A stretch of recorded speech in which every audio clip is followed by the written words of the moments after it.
Hello and welcome back to Core. We will be continuing the rest of day 4. And we will be starting with a little get together with Gus and Ed that he had us hold the chocolate for, you know. So I'm excited to see what's gonna happen. So let's start. The sun's setting already. The original plan was to go at night, as we used to do when we were kids, with our parents' permission, of course.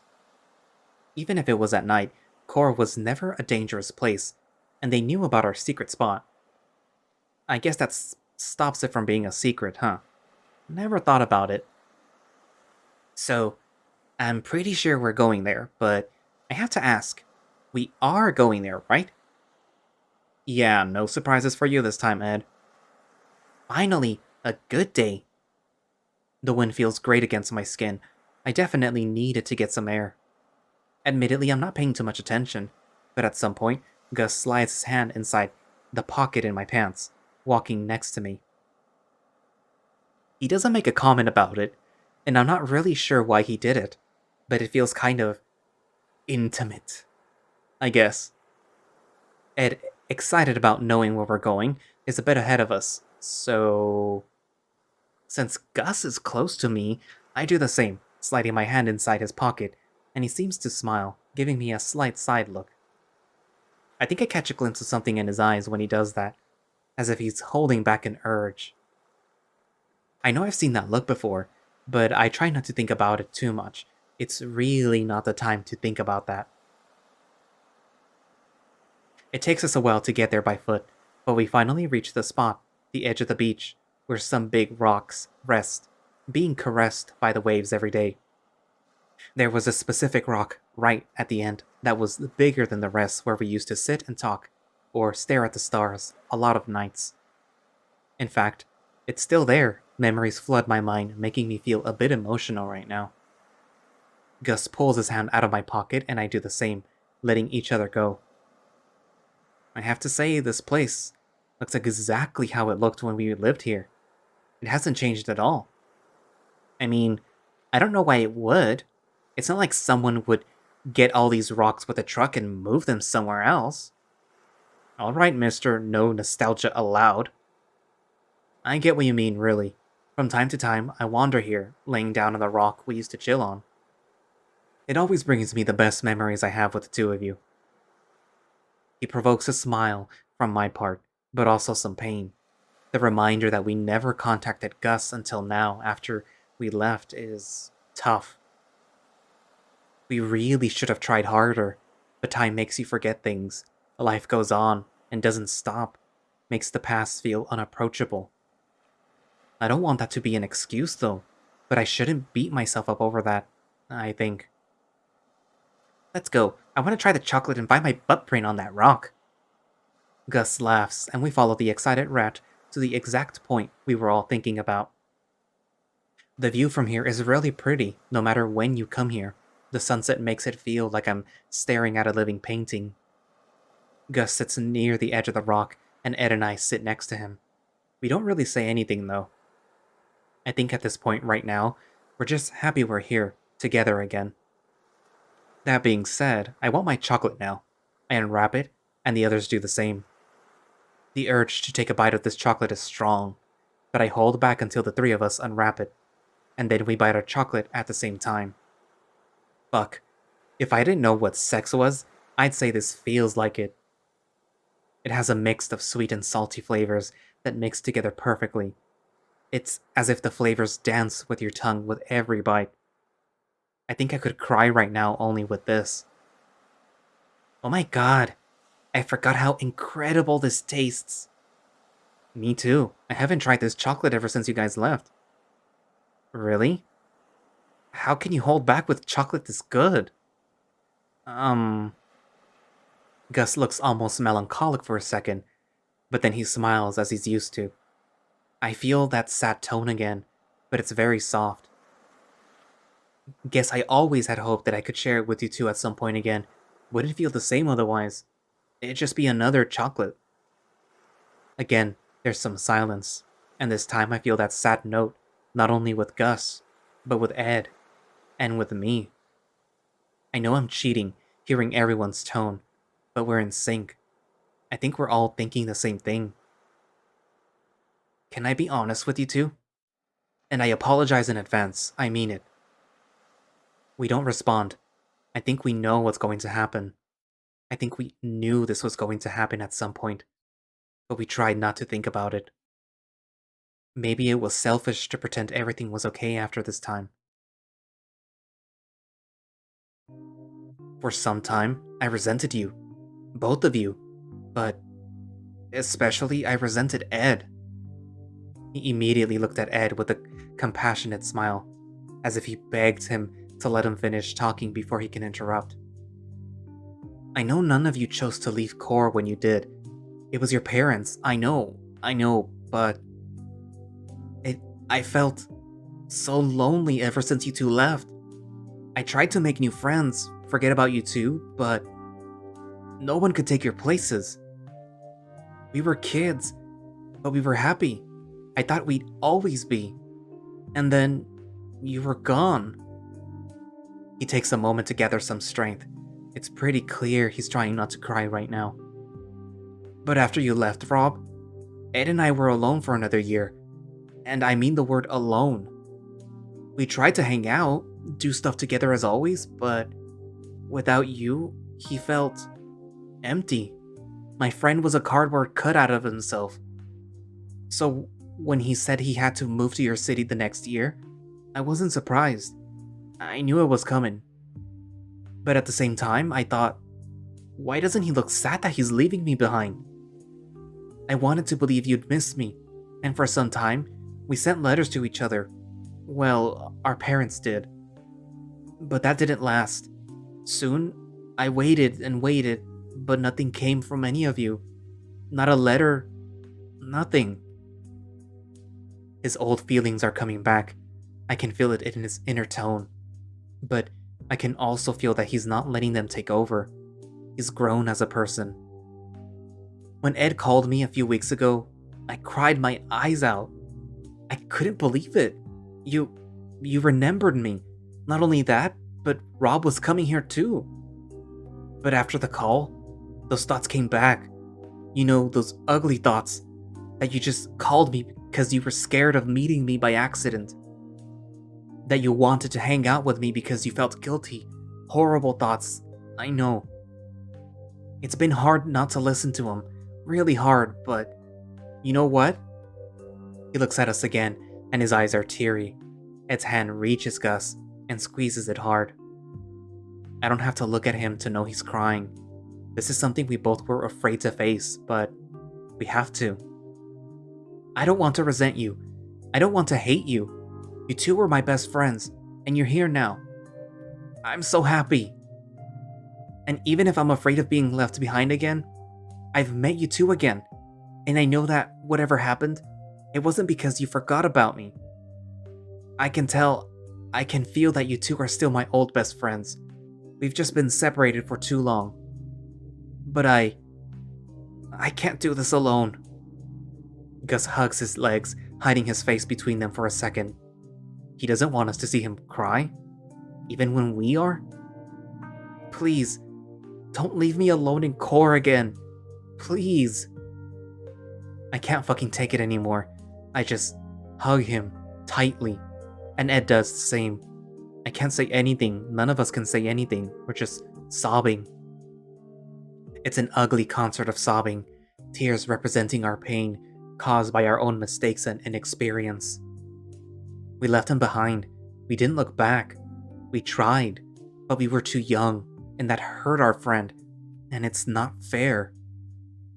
We're not going to leave you behind again, Gus. I'm so sorry. I'm really sorry. I don't want to do that again. I'm so sorry. We were kids. We had a lot on our minds. We were stupid. God, it's not fair. I'm sorry. We will never leave you behind again. Forgive us, please. Ed, I do. I know I understand. I believe you. Please forgive me too. Don't be stupid. You haven't done anything wrong. You haven't either. You didn't want to forget about me. I understand. We won't. Ever again. We're not kids anymore. We're friends. We'll figure things out together. But we'll keep in touch. We'll visit more often. Maybe you can come over to Moreland to visit us at some point. Yes, we could organize something, like an apartment together, just like we were doing here, for us three. That'd be so fun. We keep crying for a few more minutes, but this time, we also laugh, imagining a future together, where we don't leave anyone behind. Not Gus, not Ed, not our friends, not anyone. Not anyone but him. I'm sorry you were the one that had to bring this subject up. We should have had this talk the first day with you. I'm really sorry for making you feel like that during that year. You're right. I wasn't fair to you. I focused too much on the negatives. I still do. I've done that for a long time, but I'm trying to change, so I would love to have an opportunity to fix that year with so many more. I believe you guys, I do. Or, well, I want to believe you. But I'm still afraid you'll never look back again once you go back to your city. I understand, but is there anything I can do for you? I guess, let me be selfish with this. I just don't want to feel like I'm losing you guys again. I don't want to force you to stick around either. You're not forcing anyone, Gus. I'm genuinely happy we're here together now. I just wish we would have done things better in the past. Absolutely, especially me. Like, I get how you could hate me for how I treated you during that year. The fucked up thing is that I think I was aware that I was hurting you, but I wasn't thinking clearly. I'm truly sorry. It's not okay, but you're a grown up now. We can talk about this. It sucks, but I get it. And you're here now. You contacted me. That means a lot to me. Guess I mostly need time to see things are gonna be normal. Need time to prove myself I'm wrong when I think you'll leave me behind again. Then we'll give you that time. And when that time comes, we'll do our best. It's a promise. He looks at me, still defeated. I know the idea that the past will repeat itself is still in his mind. It's probably been there this whole time. That must have been what I felt from time to time. That's probably what I kept hearing in the past. However, just like before, I can tell he's not letting that thought win. He smiles softly, tiredly, but with honesty. I know you're serious because you ignored the chocolate for this. That catches me by surprise, and I can't help but smile in response to it. I love chocolate, but I'd step on it if it meant helping a friend in the process. That being said, I slowly get the chocolate bar and take another bite of it, making Ed and Gus laugh. The conversation might be over for now, but I don't think this is the last time we'll have to face Gus's wounds. After all, wounds keep hurting over time. I should know better than anyone. Gus, do you think we could spend the night at your place tonight? Hmm?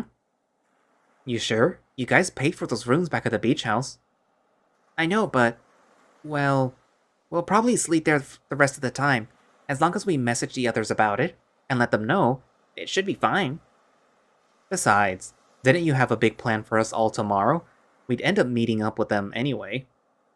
Right. He doesn't say anything else, but instead, he pulls us closer, wrapping his arms around our shoulders and hugging us again. You're more than welcome to stay the night at my place, of course. Awesome! We can watch TV together until late or tell scary stories. Or not? There's no need for that, besides. We need to rest well for tomorrow's plan, right? I'd be up to torture Rob for a bit tonight, but he's right. We'll have a chance to do that some other time. Well, I tried, but these two are not the kind of people who forget things to tease you with. I shouldn't be surprised. I take another bite of the chocolate, still nostalgic, but now with a new meaning. It's no longer just filled with memories of the past, but with the promise of a future, the beginning of us three again. God, that is embarrassing. You're embarrassing, Robert. Come on. So, changing the subject a bit, and I'm sorry for being curious, but oh boy, he's using the tone he used this morning. He's about to ask for something personal. How's your romantic life been in the big city, hmm? I've been dying to ask, not gonna lie. Wait, what? Uh, well, this had to happen at some point. It's not like I want to lie to Gus, after all. I'm just... It hurts, and... Is something wrong? I didn't think I'd ask something complicated. Sorry. No, it's alright. I guess I just needed some time to answer. Give me a minute. Are you sure? Ed looks like he's about to panic, and I guess I understand why. I haven't mentioned anything about him for months on purpose. I even tried to avoid talking about it. But, what? Am I going to act like it never happened? That would be miserable. Not just for me, but for him too. I just need a bit of time. I need to gather some energy to say it out loud. Well, if Robert wants to talk about it, but he needs some time, I guess we can start with me. Now I'm the one who's surprised. I know we've talked about it, but it's always been a private conversation between us. Is he going to tell Gus? I mean, nothing's wrong with that, but it's a weird arrangement, and I'm worried he'd see it as me taking advantage of him. Sounds like someone's got something to tell, huh? Well, no, not really. I haven't been in a relationship with anyone. I haven't been lucky in that aspect. Okay, but what about crushes? Someone on your side, Ed? Gus playfully elbows him, and Ed, in turn, looks at me with a sincere smile. I guess you could say I do. Gus takes a moment to realize he's looking at me, but when he does, he looks into my eyes to confirm what he's saying. It's not what you think, Gus. Oh my god, did you two fuck at some point? What? No! That's not what I meant! Oh man, I knew he would misunderstand it. What I'm talking about is, well, I guess it's related to how I behaved when Robert moved to Mornland. I've always looked up to him when I needed to face anything. He's been there for us, helping, playing, smiling, taking care of us. How can I not fall for someone like that? The otter's face is priceless right now, but he doesn't say anything. It's Ed's turn to talk. Even when I was a kid, I knew I liked other guys. I mean, not like that, but you know what I mean. But Robert always felt special to me, and when I moved to Borland and we got into contact again, those feelings just kept increasing. However, this is not a secret to him. Like, he knows about my feelings for him. I see. So, you asked him out and he said no? Not really. I told him about how I felt because well, I didn't feel like it was okay to lie to myself or to him, but also because I didn't want to ruin our friendship. I love Robert, and I'm not sure if I'd be able to love someone like I love him, but because of that, I want him to be happy. And, well, it stung at first. As long as he's happy, I don't mind if we're not together. I'll always support his decisions and help him when he needs it, with anything. But I'm confused. If you two talked about this in the past, then I guess you're okay with it, but you're not into him? Well, rather than okay, it's more like I had to accept it. I also want Ed to be happy, with or without me. It's just that, well... I sigh. I need to do this. I need to be able to face this. When he told me about his feelings, I couldn't return them, because I was dating someone else. Oh. He tries to sound surprised, but I think he expected that, especially with our conversation from this morning. I was dating a guy called Jacob back then. He was in Mike's basketball team, and he introduced us when I was 16 or so. Turns out we had a lot of things in common, and, well, we kept talking, and I was figuring things out at that age, and all that. And when I turned 18, we decided to date, to see how things would go. And shortly after that, my confession happened. Ah, I see. In other words, you gave him your blessing to be happy with another man, and you wanted to be sincere, but without ruining your friendship. Pretty much, which was tougher than I thought it'd be. But I'm stronger than I look, and Jacob made Robert very happy. I could see it in his eyes every day. They had some great communication and chemistry. It was so nice to see them together. I'm guessing things didn't end up well then, since I'm pretty sure Rob's not with them anymore. There's some heavy silence after that. I don't have the strength to confirm or deny that. I just can't. I don't want to. Ed doesn't say anything either. I appreciate it. Well, the important thing is that Rob is fine now, and he's back on the market, right? On your own terms, of course. I'm not sure if I'm ready to be back on the market so soon, though. Totally fair, totally fair. Doesn't mean you can't have your eyes on some prey, though. Do you have to say it like that? Oh, so wait, is there someone you're actually interested in, Robert? Now this is interesting. Spill the beans, Rob. Man, I'm not really comfortable being put on the spotlight like this, especially when I don't really know the answer. I mean, I'm not sure about a relationship that's too serious too soon, but I mean, I try to think of who I think I could be interested in.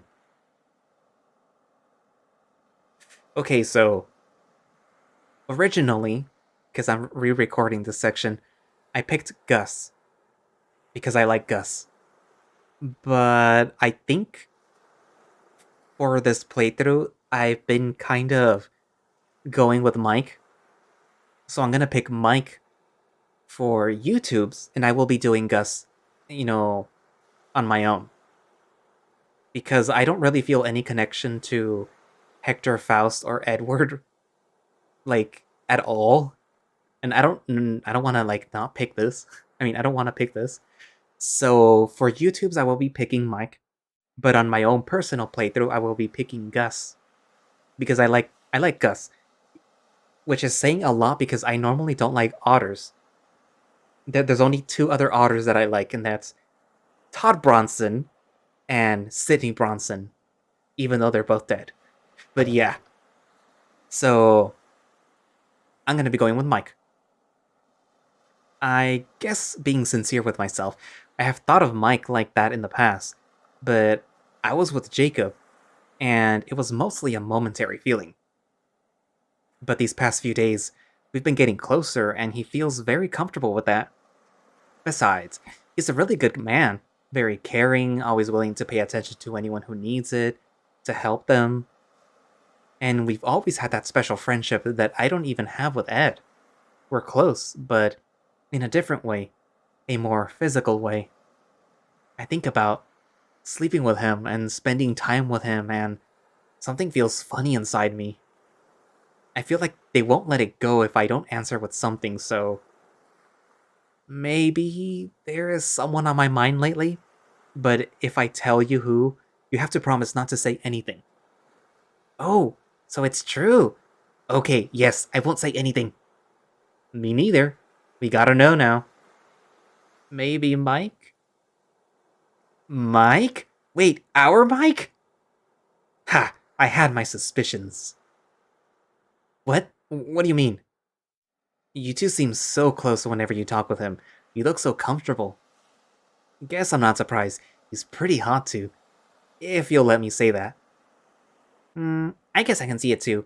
He's always treated you extra friendly. Well, in general, to all of us, but especially you and Faust. I guess. Huh.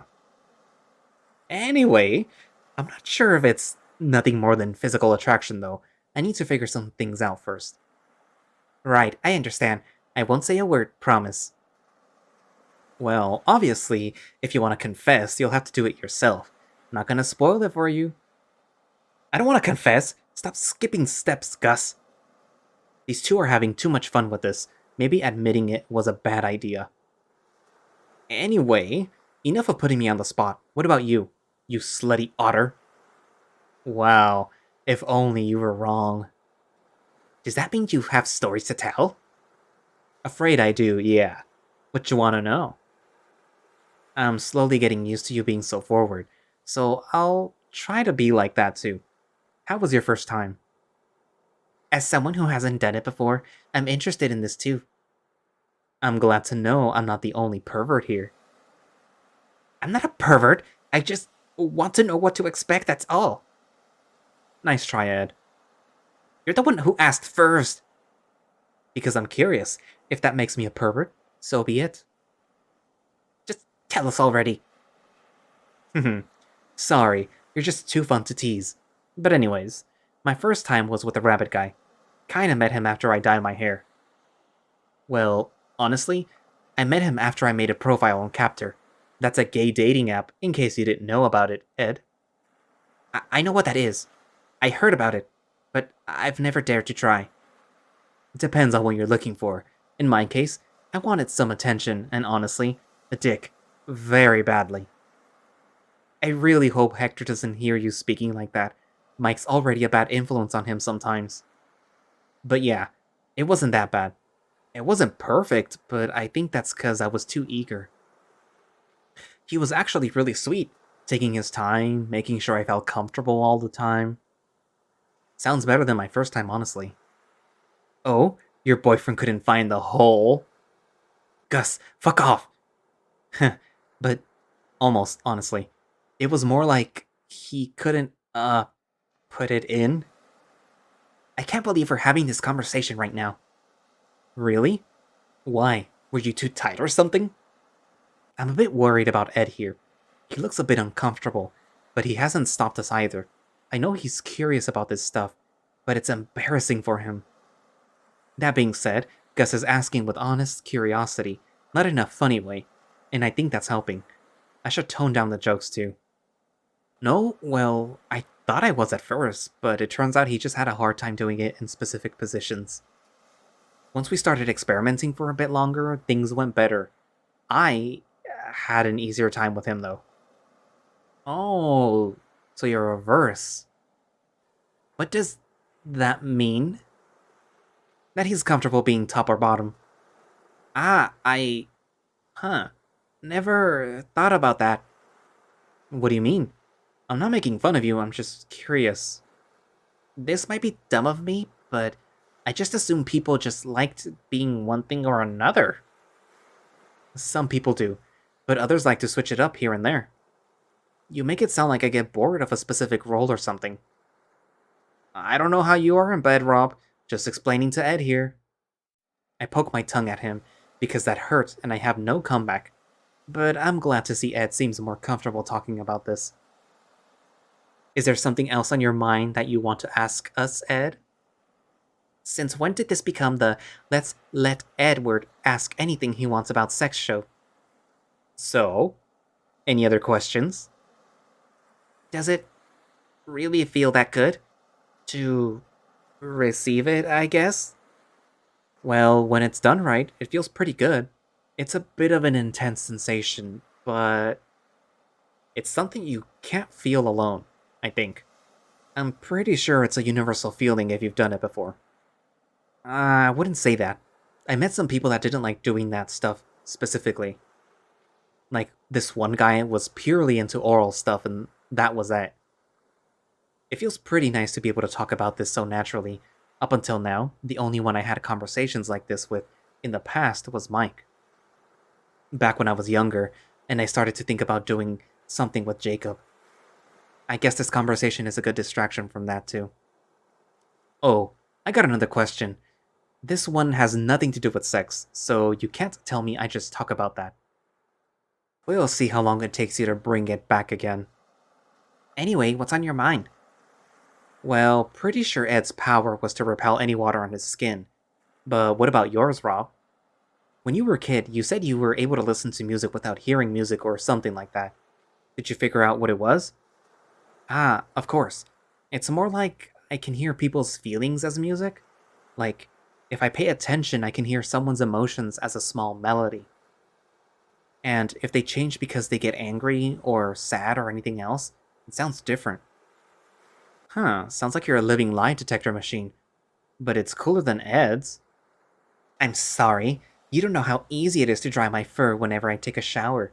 I use some ether and poof, I don't have wet fur anymore. You wish you had a power more convenient than mine. Not gonna lie, mine's not that good. I can switch the weight of one thing to another. You tell me how useful that is. Hmm, maybe if you drop the coin under a couch, you can change the weight of it with a pencil's weight, so you can lift the couch easily. I'll keep that in mind for a very specific situation, thank you. Does it work with people? Like, can you make someone lighter or heavier? Nah, just with items. And what about the others? Faust can change the color of a scale so that they look similar to his surroundings, but it seems to be one solid color only. And Mike's makes you feel calmer if he activates it after a while, but it really takes a while to work. He says it makes people feel high without smoking anything if he uses it for too long, but I've never seen him doing it. Interesting, interesting. What about the sheep? Hector has unbreakable bones, which doesn't mean he's stronger or anything, just that his bones can't break. Sounds like something happened to him for you to know that. Well, a metal ladder might have fallen on his arm at some point. It hurt when he moved it, but his arm was more than fine. His skin was still bruised for a while. Ah, man, I'm sorry for him. Glad to know he's doing better now. That was several years ago, yes.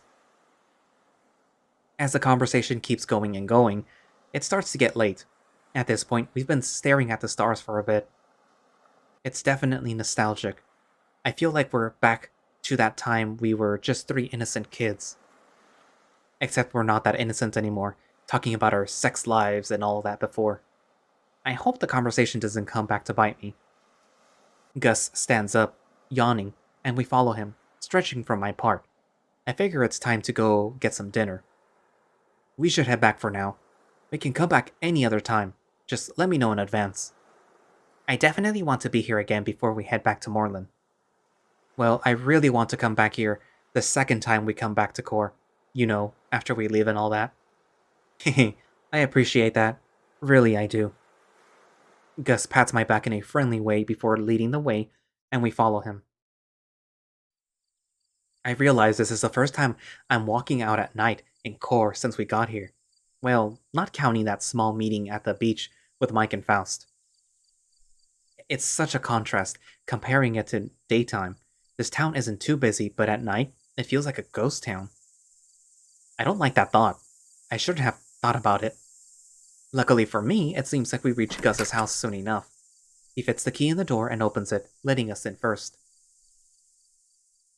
His living room looks pretty modern and clean, pretty spacious too. I wouldn't have guessed Gus had such fashion sense. Make yourselves at home. What should we make for dinner? We? I thought you offered to cook for us. Had to give it a shot, but yeah, what you feel in the mood for? I don't want you to work too hard, so just make sure it's something simple.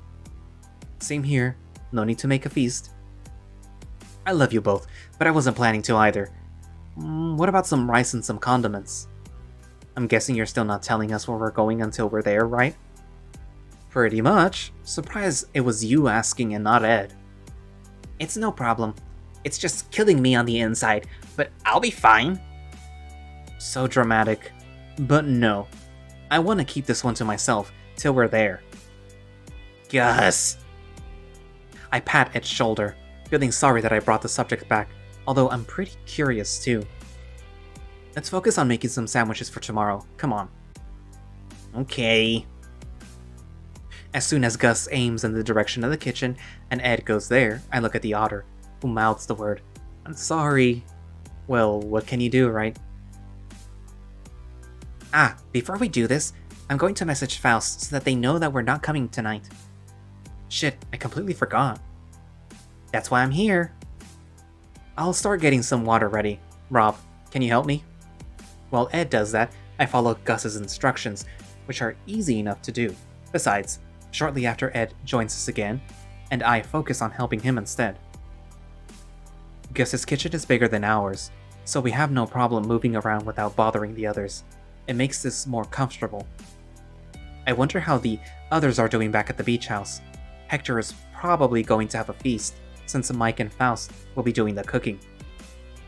Whatever the case, I'm sure they're having fun, but so am I, so no need to worry about them for now. Preparing dinner and the sandwiches ends up being a more quiet experience than I thought. But I can't complain. At least the sandwiches look very decent. Once the rice is ready, we head to the living room to eat it together while watching TV. I guess we did most of the talking before, so now it's mostly time to relax. Gus rests his back against the couch, patting his belly while Ed keeps eating, still not done with his plate. I finished a bit ago, so I'm sitting with my legs on the couch in a comfy position while we watch the random action movie we found on TV. It's good, but the story is not mind-blowing or anything. However, since no one's speaking, we're all focusing our attention to the movie. That changes when Ed puts his plate back on the table in front of the couch.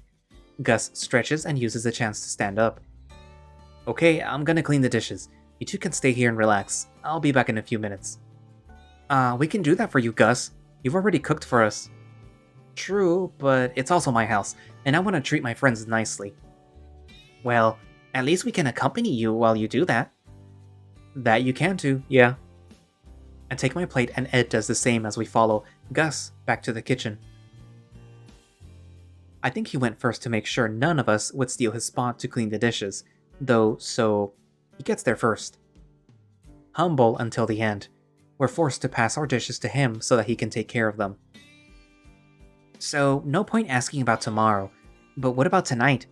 Are we allowed to know how we're going to sleep here, Gus? Of course you are, silly, but it's kind of an improvised plan. I thought of bringing several blankets here and making a small sleepover in the living room. We're camping in your living room then? Pretty much. What do you think? I'd offer my room, but I only have one bed and it's small, so... I'm afraid we're not the kids we used to be. We probably don't fit in the same individual bed together anymore. Speak for yourself. I'm a thin man, so I'd count as half. In other words, Rob here would like to be sandwiched by two guys. Har harg, I'm Gus. I'm so funny. Both Gus and Ed burst out laughing with my imitation, and I'm not sure if it's because I nailed it or because it was awful. Whatever the case, I won. A few minutes later, we're getting the living room ready for the sleepover. Gus brings some blankets as promised, and we set them up. We put the bigger ones on the floor in order to feel as comfortable as possible. The last thing I need is for my back to hurt because of one bad sleepover. That being said, a thought comes to my mind. We didn't bring pajamas, and I'm not going to sleep in these pants. However, I don't ask. In general, no one brings it up, so we just get comfortable for sleeping without mentioning it. Fair enough. No homo and all that. Okay, so we should wake up around 9 AM. If we want to have time to see everything, but it's fine if we don't. Got it. I'll text the guys to let them know. Everything, huh? So it's a big place with many things to see. It's not the Overlook, then. That place is great, but, well, it's just an overlook. Here we go. And you mentioned we have to go there by bus. And keeping in mind there's a new touristic place near Core. We're going to the Miracle Cave tomorrow, aren't we? Oh, that would be really interesting. I remember wanting to see it since I heard about its discovery back at school. Are we going there? You sure know how to kill the mystery of things, Ed. My detective skills saved the day again. Sorry for that though, but I am happier knowing where we are going. Guess we really see surprises as something completely different. I love them, but I'll try and keep that in mind for you. I appreciate it, thanks. Anyway, if you want to wake up soon, we should try and get some sleep, right? Yeah, we should. Hope it's not too uncomfortable. I take the chance to slide under one of my blankets, laying on top of the thicker one. I've slept in worse, harder places. I can survive this night. The others join me shortly after in their respective blankets, although we're really close to each other. I'm not against it. I'd feel awkward if each of us was in a different corner of the living room. I move the pillow a bit so that I can rest my head on it, laying on my side, looking at Ed and Gus. Okay, anything on our minds? Last chance before we sleep? I'm really looking forward to tomorrow. It's going to be fun for sure. Same, and I'm glad you two are back, really. We're glad to be back too. Let's do this more often, okay? I slide my arm under the blanket to reach for Gus's hand, holding it, and Ed does the same. The otter's hand squeezes mine, and I figure Ed's too. not wanting to let us go. Rest well. Tomorrow's gonna be good. And good night, guys. My eyes close after that, not letting go of Gus. I'm sure we won't stay like this all night, but for now, it feels right. I don't have a lot of time to think about anything before I start to feel the tiredness of these days getting the best of me.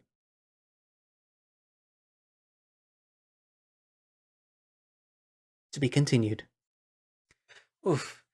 So that's the end of day 4 of Core. So there's actually two differences from choosing to pick Gus and choosing to pick Mike. Obviously, if you pick Mike, then uh, Rob will tell the two of them like, "Oh, it might be Mike that I have a crush on." And if you pick Gus, he doesn't actually tell them. He hints that he has a crush on someone, but he doesn't say anything because Gus is right there, and he doesn't know what's going on with Gus yet. But later on, during the scene when they're making the sandwiches and Gus is making the rice, um, Edward walks away to use the bathroom or something, and Gus gets a little handsy with Rob, and he basically tells him that if you're so strung out, I'm here to help you relieve some of the tension. And basically, it's it's not like a very kinky scene, but like it's very implying that Gus is really into Rob. And that's kind of sad thinking about it because you openly said, "Oh, you know what? I'm gonna pick Mike." And I have a crush on Mike. And Gus is probably just sitting there like, "Oh, fuck. Well, there goes my chance with Rob or Mike." But I guess he's gonna be respectful for that. Or is he? I don't know. You'd have to ask the creator. And if the writer has been watching these videos, so if I'm right, you're more than welcome to tell me in private. But anyways, uh, what would you guys have picked? Would you have picked any of the other characters? Or would you have, gone with Mike? Or Gus? Or probably just with Mike? I like to clarify, the reason I like Mike and Gus are because those two characters stuck out the most to me. It's not that I don't like Faust, it's just that Faust's personality would probably rub me the wrong way in person. Because I'm more of a, let me do my own thing, don't be looking over my shoulder, give me my own space type of person. And I like characters like Mike or people like Mike that are like very open, honest. They don't really have a filter. They're kind of goofy and they're a little lewd, but they're respectful. And I like people like Gus because I am kind of like Gus, who is like he's playful, but he also plays things very close to his heart. I think that's the right expression. Where there's things under the surface, but he keeps them there both for people's sake as well as his own. Because like Rob could hear that the bad thoughts were there, but he was keeping them down and he was trying his best not to focus on them. And that's kind of something I do a lot. A lot. But anyways, yeah. Hector eh, his character doesn't really speak to me. Like he's just a gamer and that's it. That's not saying that there's nothing more to him. It's just that that's what I got from him. And Ed, eh. Again, that's not that doesn't mean that Ed or any of the other three characters are bad. It just means that I personally don't like them. So that's what I'm saying. I'm not saying that they're bad. Anyways, moving on. I am definitely looking forward to the rest of what's left of the story, day 5, 6, 7, 8, 9, 10, 11, 12, 13, 14. And I know that the creator right now is very, very busy. So don't expect for day 5 to be out anytime soon. If it is, I will do it, I will record it, and put it up here. But for the moment, just don't expect for there to be a new core episode anytime soon. But do expect for there to be episodes of Liar coming out because I'm going to start doing that visual novel next. And as soon as Far Beyond the World and Arches and the Smoke Room and all the other ones that I've been doing, release an update, I will also be doing those. So in the meantime, you'll have stuff to look forward to. But yeah, so anyways, thank you all for watching / listening. If you would like to play Core yourself, there will be a link down in the description. If you would like to support the team making this visual novel, there will be a link down for their Patreon. And if you would like to follow them on Twitter for any updates, there will also be a link down for that. And I guess that's it for now, and I will see you in the next episode. Bye-bye.